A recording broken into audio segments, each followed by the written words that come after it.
Yesu nashimwe. Kari mu kiganiro cya Roswari mugezeho na Adrien, nanabashishikariza kureba n'ikiganiro cya mu gitondo cya Romate kigezweho na Kayiranga Theogene.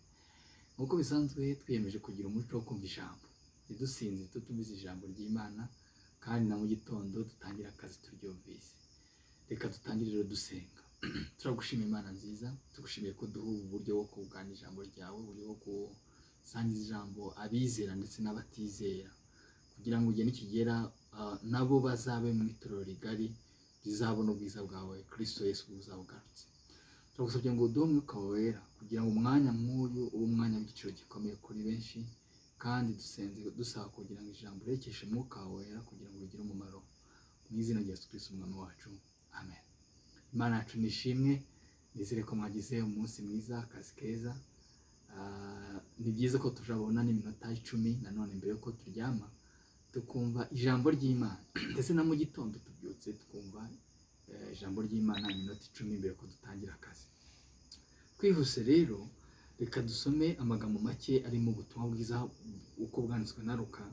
Ibice byaho ni 8 dore kuri 16, handitse ngo ntawe ukongeza itabaza ngo aryubike inkangara cyangwa ngo arishyire ku munsi y'urutara, ahubwo arishyira ku gitereko cyarwo kugira ngo abinjira basange habona, kuko ari nta cyahishwe kitazagaragara cyangwa icyakurewe mu rwiherero kitazerekanwa mu mucyo.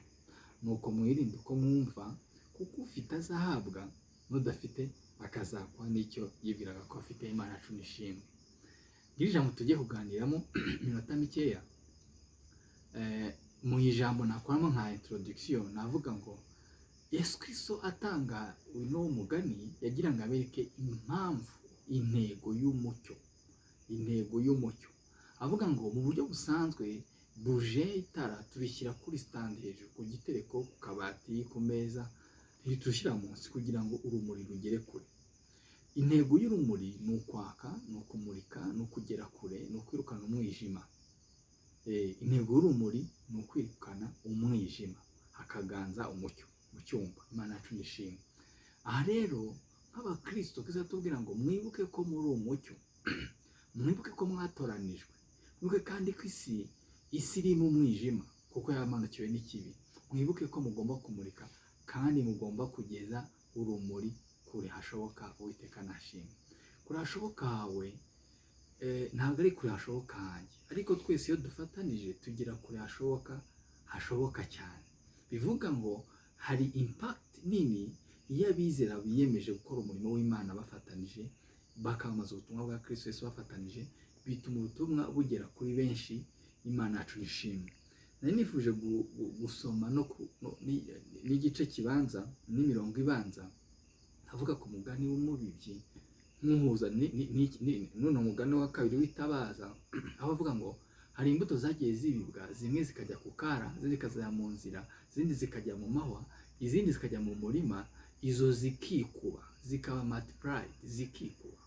Bikwereka ngo kuba umucyo, ukaba umucyo mu gihe gikwiye, imbuto iva mu gakiza kawe iba doubled, irikuba. Imbuto iva mu mucyo irikuba, ikanarenga, ikikuba 2, 3, 4. Imana yacu nishimwe. Aha rero Kristo arimo atubwira y'amaduhugura nk'itorero, avuga ngo tube umucyo kandi tujye kuri stand. Kuri stand ni ukwemera ko ujya ahantu hirengeye ukaboneka, ukagaragara, agakiza kakagaragara. Muri iyi minsi tubaho mu buryo abantu umuntu akizwa ariko agashaka kugira ngo agakiza kabe mu rwihisho. Nkizwe ariko bimenywe n'umugore wanjye gusa, nkizwe bimenywe n'abana banjye gusa. Ariko dukwiye gukizwa umuturanyi akabimenya, dukwiye gukizwa village utuyemo, umudugudu ukabimenya, ugakizwa akagari kakabimenya, ugakizwa umurenge ukabimenya, ugakizwa. Mu yandi magambo, urumuri rukwiye kujya kuri stand, dukwiye kwaka tukagera kure. Uwiteka nashimwe. Mu ijambo rigufi rero nifuza kuganira no kubereka yuko ubuzima bwacu ni investment y'Imana, kuko avuze ngo muri umucyo kandi muri mujye kuri stade mumurike. Mu yandi magambo, ntabwo twibereyeho, ahubwo tubereye Imana, ariko tunabereyeho n'abandi bantu. Impamvu nuko urumuri ntabwo urumuri rwimurikira, iyo ni akandi kantu nako k'ubwenge. Ntabwo urumuri rwimurikira, ntabwo iyo uguze buje kandi ntabwo yimurikira, ahubwo imurikira abateraniye mu cyumba bose bakabona. Ntabwo urumuri nk'uru ruri hejuru ntabwo rwimurikira, ahubwo rumurikira abantu n'ibintu ndetse n'ibyaremwe bikanezerwa, Uwiteka nashimwe. Kugira ngo rero nanone twongere tugaruke kuri foundation yacu nk'abakristo, yuko tutibereyeho ahubwo tubereyeho abandi. Ikindi kandi no kwibuka ko dukwiye kubera abandi umunyu, dukwiye kubera abandi urumuri, dukwiye kubera abandi ibyiza, dukwiye kubera abandi urugero, dukwiye kubera abandi, mu yandi magambo urumuri rukwiye kubera abandi icyitegererezo. Tuvuge icyitegererezo, kuko niba uba icyitegererezo nkaba icyitegererezo, ubutumwa bw'Imana buzamamara, buzagera kure kandi buzagira impact ku bazabwumva bose. Uwiteka nashimwe. Muri roswari y'uno munsi rero nifuje ko tuganira ku mugani witabaza, ko dukwiye kumurika kandi tukamurika bukarinda bucya.